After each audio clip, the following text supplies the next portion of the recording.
far as becoming a guardian, a lot of what you are asked to do can be conducted over the phone. You will, if you've got a loved one who's in a nursing facility, you'll probably talk to that nursing home several times a month. I required my guardians to see their wards at least once a month. And some of them became really good friends with their wards, and they really became an extension of the family.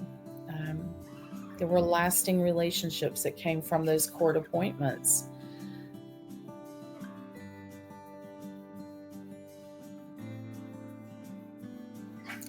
One of the characteristics that was really important to me is that the guardians had what I call a servant's heart.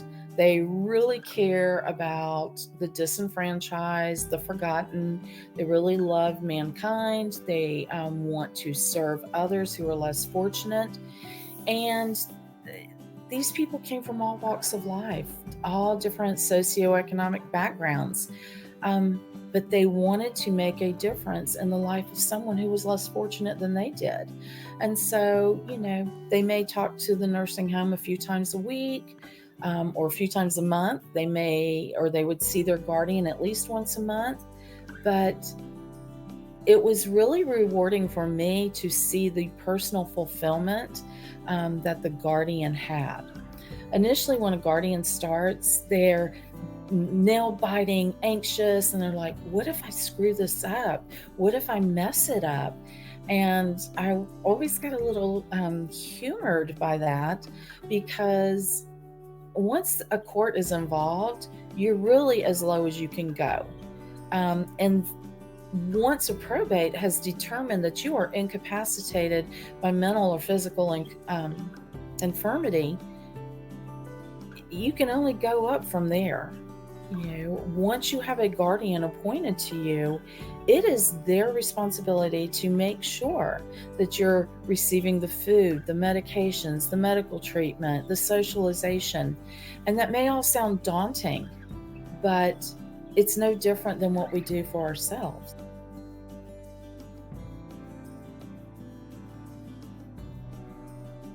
Again, it's going to be important that communication is on a layperson's terms. Not everybody is a judge. Not everyone is an attorney.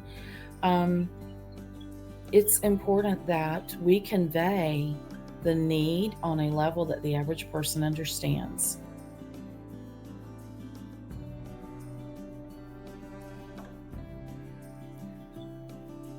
As a social worker, I think most people are drawn to mental health sciences because something has either happened to them or there's something in their family that they need to have a better understanding of. And for me, I come from a family with simple means, and it was important for me to help others not make the same mistakes or missteps that I've seen in my own family. So the ability to help others is probably the greatest reward we get as social workers. You're not going to get rich in social work, not monetarily rich, but you will reap rewards. The fuzzy feel goods when you see a guardian who has successfully signed someone into a nursing facility, or when they were able to obtain clothing for their ward. Just seeing personal fulfillment and seeing that someone who was previously deemed unable to make decisions for themselves, who was living in less than desirable situation, who had no one to care for them and they weren't getting the care that they needed. Seeing that that person is now being taken care of was greatly rewarding. I've been a social worker for many years. I joke and I say I've been a social worker long enough, or I've worked with the elderly long enough as a social worker that I've now become elderly. Um, I have to say, working with the guardians and the court system was, and the medical community, that was so emotionally stimulating and rewarding for me because I watched the growth of the guardians, um, and not just their skill set, but just their personal fulfillment. I watched people who had been downtrodden on the streets or in a hospital for months. I watched their quality of life improve. Um, it was tremendously satisfying.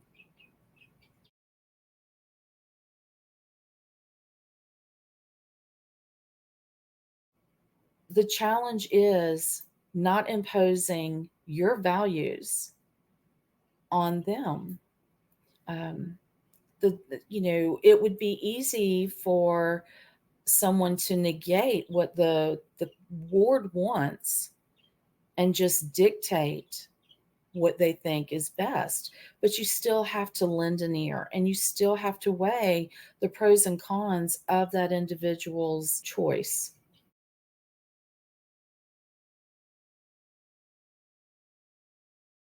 And have individuals who call and they will say that their loved one is incompetent and they need a guardian.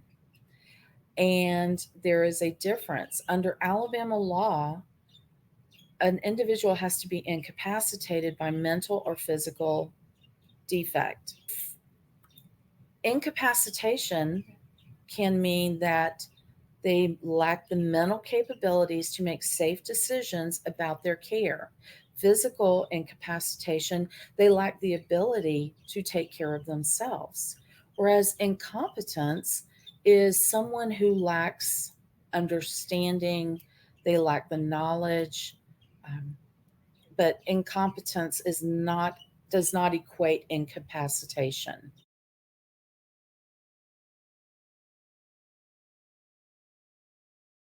I had the good fortune to work with Judge Don Davis, who dotted his I's, crossed his T's.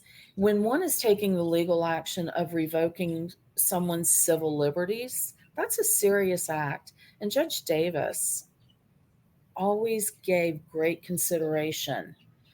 It wasn't just what the guardian ad litem said or the petitioner said, or the court representative. It was also what the ward had to say, as well as what the physician said about the individual's level of incapacitation.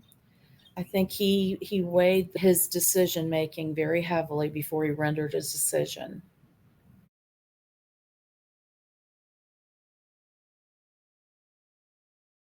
I want to focus on it's not all doom and gloom. Guardianship can be a very rewarding, not just for the ward, but also for the guardian.